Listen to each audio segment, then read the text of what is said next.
Dahil umano sa conduct unbecoming ni Representative Dan Fernandez ng Santa Rosa, Laguna sa mga Quadcom hearing tungkol sa Pogo, nagsampa ng reklamo laban sa kongresista si Attorney Ferdinand Topacio sa House Committee on Ethics. Ayon kay Topacio, nilabag ni Fernandez ang karapatan ng kanyang kliyente na si Cassandra Leong sa nasabing mga pagdinig, kabilang narito ang ANIA right to counsel. This was unprecedented in legislative history in this country. Nahaharangin mo yung abogado at hindi mo palalapitin sa kanyang kliyente during a legislative hearing. Number 2, pagwawarning sa abogado na huwag bigyan ng payo ang kanyang kliyente. Saang planeta po acceptable ang ganoong behavior? Nasasabihin mo, Attorney Topacio, do not approach your clients, otherwise you will be cited in contempt. Nilabag din ni Fernandez ani Topacio ang karapatan ni Ong na manahimik at ang proteksyon laban sa self-incrimination. Binabastos din aniya ng kongresista, hindi lang si Ong pero maging ang ibang mga witness. Inirereklamo rin ng abogado ang ilang improper remarks ni Fernandez laban sa kanyang kliyente. Sinabi nila, do not use offensive words. Pero bakit sila tatawagin nilang pathological liar, puro ka pa cute, puro ganon, tatakutin mo pa? It is my respectful contention that Congressman Fernandez has violated these norms of conduct. This is a verified complaint. A copy is right now on its way to the House of Representatives. This is an ethics complaint against Congressman Danilo Ramon S. Fernandez, more popularly known as Dan Fernandez or Attorney Google. Anyway, this is for certain conduct unbecoming of a member of parliament, unparliamentary conduct, which were committed during the hearings of the Quadcom. I will just give you the general details anyway. I will be leaving this copy for you, and those who wish for soft copies, I will viber to you later immediately a soft copy. If you recall, noon pong nililitis o dinidinig yung tungkol sa mga pogo, kinatawan ko po roon. Nirepresent ko si Miss Catherine Cassandra Leong. At lahat naman po tayo saksi sa ginawang paglabag sa mga karapatan ni Miss Cassie Leong. Specifically, not only the deprivation of the right to counsel, but physically, this was unprecedented in legislative history in this country. Nahaharangin mo yung abogado at hindi mo palalapitin sa kanyang kliyente during a legislative hearing. Sapagkat ang karapatan na magkaroon ng abogado upang makipagsangguni ang isang testigo sa legislative hearing ay ginagarantiya ng walang iba kundi ng ating saligang batas. Number 2, pagwawarning sa abogado na huwag bigyan ng payo ang kanyang kliyente. Saang planeta po acceptable ang ganoong behavior? Nasasabihin mo, Attorney Topacio, do not approach your clients, otherwise you will be cited in contempt. How is that even possible? Number 3, yung hindi po pagbigay ng right to remain silent and the right against self-incrimination sa isang testigo. At si Congressman Fernandez, bagamat hindi abogado, hindi ko naman sinasabing kapag hindi ka abogado ay hindi mo na alam ang batas. Ngunit, sinasabi na nga po sa kanila, or dapat, a person who is in the legislature should be charged with knowledge of the law. Because, number one, they are lawmakers. Paano kang gagawa ng batas kung ikaw ay walang alam sa batas? Pwede naman pong basahin ang mga desisyon. Tama naman, to an extent, si Congressman Fernandez, pwede kang mag-Google. At mag-Google mo yung mga kaso. At kung meron kang hindi naintindihan sa kaso, meron ka namang legal staff siguro. O itanong mo sa kapwa mo, congressman na abogado, ano bang ibig sabihin nito? At pinoint out na nga po sa kanila na sa napakaraming kaso, the right to remain silent and the right against self-incrimination may be invoked not only in criminal proceedings, but in all proceedings, civil, administrative, legislative. At pinakita na nga po sa kanila ang batas. Pinoint out na nga po sa kanila yung batas. Bakit ayaw pa nilang sundin? That is also against the oath that they have taken when they took their oath of office to defend and protect the Constitution and the laws of the Republic of the Philippines and pronouncements of the Supreme Court, according to our civil code, are part of the law of the land. So yan po ang isang violation, ano? Number two, yun pong the right of a witness to be treated with dignity and with respect. Kapag ikaw ay tinatawag, na violate po yan. Binabastos po nila ang mga witnesses, not only my client. But of course, I have no right to complain on behalf of the other witnesses who are also represented by counsel. Yun po. Number three, yung pronouncements, very unparliamentary. Alam niyo po, in all parliaments in the entire civilized world, meron pong language na tinatawag nila unparliamentary. Di ba? Ayaw na ayaw nila si Pangulong Duterte. Sinabi nila, do not use offensive words. Pero bakit sila? Tatawagin nilang pathological liar, puro ka pa cute, puro ganon. Tatakutin mo pa. Misleading the witness, sasabihin pa, tignan mo itong mga napatay, di umano dahil daw ng pogo. Tignan mo yan, we will grant you immunity if you testify against them. That is misleading.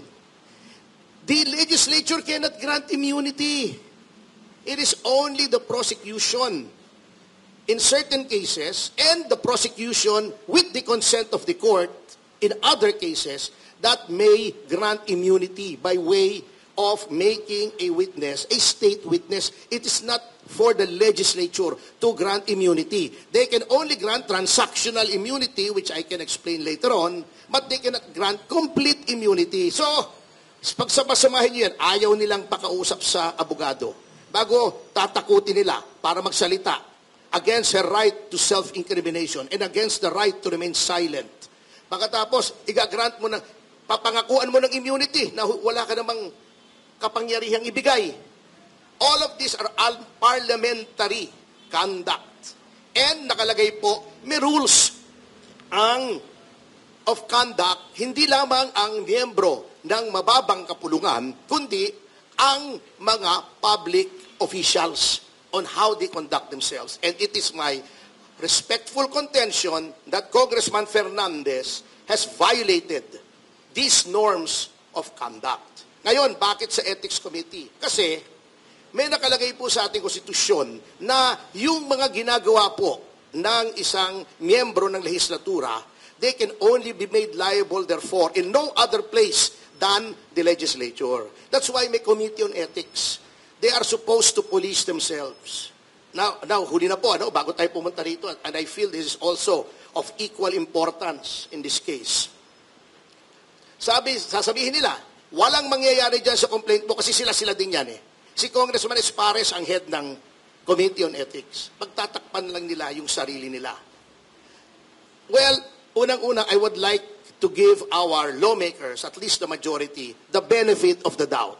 Although I doubt the benefit. Ngunit, by doing this, I want to prove two things. Number one should not sit idly by while the rights of persons are being trampled upon by the legislature. Dapat may magreklamo rito. Otherwise, gagawin at gagawin nilang palagi yan sa lahat ng witnesses. Notwithstanding the caveat of the Supreme Court in Ong versus Senate Blue Ribbon Committee, which by the way, I argued before the Supreme Court, which says that all witnesses must be given due process. Bina-violate na po nila yan. Number two, by filing this, I want to hold a mirror up to our honorable congressmen. Tignan nga po natin, tignan nyo ang sarili nyo, kung anong ginawa nyo sa mababang kapulungan, which is supposed to be an august body, which is supposed to be populated by honorable men and women, kaya nga honorable ang tawag sa inyo eh. Are you really honorable? Are you really august? Kaya nyo bang ipolis ang inyong ranks? Do you still have any shred of decency left in your bodies para makita na mali ang ginagawa ng isang miyembro ninyo at disiplinahin ninyo? Because by no stretch of the imagination is such conduct exhibited by Congressman Fernandez allowable or should be countenanced or tolerated by anyone. So yan lang po. Kailangang may gumawa nito, otherwise nakikita nyo naman, nag-resume na naman ang Quadcom. Tignan nyo kung paano nila tinatrato si Colonel Grijaldo. Binabambuzel, ini-intimidate, binabrowbeat, binubuli dahil natatakot sila doon sa affidavit ni Colonel Grijaldo. Kasi hindi naman po habang buhay nakakulong si Colonel Grijaldo. Pagka nag-adjourn ang 19th Congress, automatically po lifted na yung detention order ni Colonel Grijaldo. At I'm pretty sure magdedemanda yan. At nakita nyo na po sa social media na totoo sinasabi niya. Kinausap talaga niya, may CCTV kung saan pumasok si Abante, si Paduano, si Fernandez at yung abogado ni Colonel Garma. So at least that fact cannot be denied. So yun lang ma'am po to. Now, with the kind permission of Katesi, ito naman po, ito biglaan lamang. I've known Mrs. Teresita Angsi for a long time. Pareho kaming victims advocate. 1990s pa po, nandun ako sa Volunteers Against Crime and Corruption. Kayo, tita, di ba may isang grupo rin kayo? Ano ba yung grupo ninyo? Yung Movement for Restoration of Peace and Order. Yun, Movement for Restoration of Peace and Order. Then I'm also the national chairman of the Citizens Crime Watch. We're also an anti-crime watch group. Alam niyo po, nung nababasa ko pa lang ito, hindi pa siya lumalapit sa akin. Nagulat na ako rito sa sinasabing Chinese spy. Alam niyo po, I will make no judgment. Sayaan kong may investigasyon dito. Pero, what really offends my sense of justice and decency?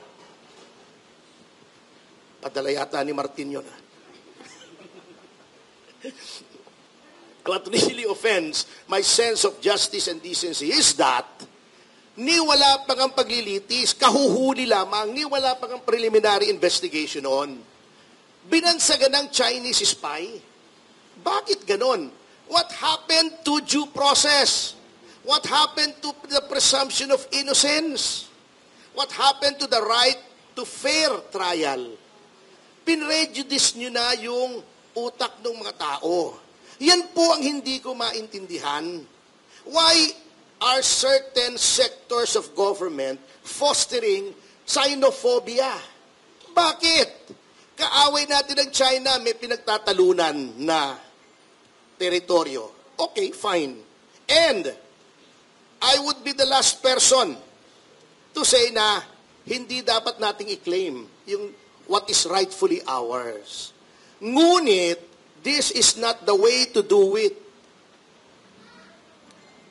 Tarring and feathering every Chinese national who goes to the Philippines is not the way to do it. Kita nyo yung Vietnam, may territorial dispute din sila. Nagbarilan pa nga yun yung 1970s. Remember, kung yung mga mahilig sa history. Yung 1970s, noong wala pang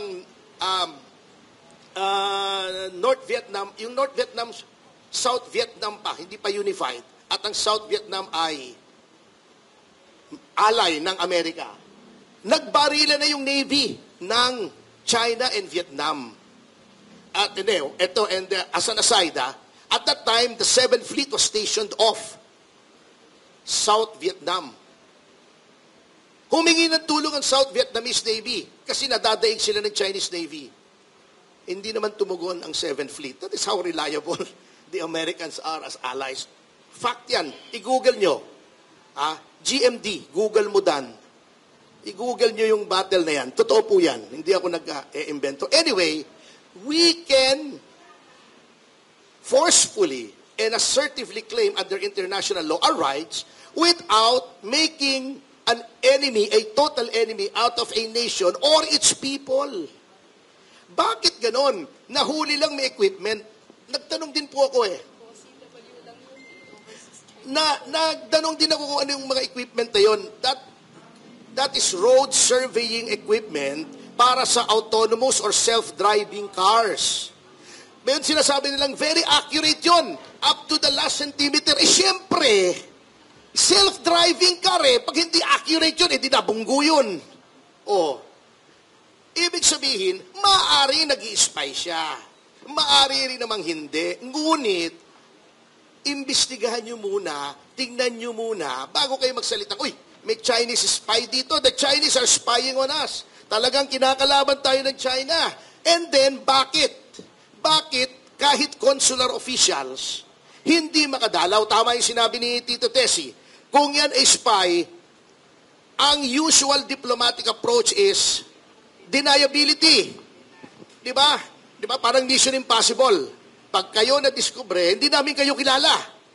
Kasi spying on a neighboring country with which you have diplomatic relations is a no-no in international law. Bakit pupunta yung consular officials din?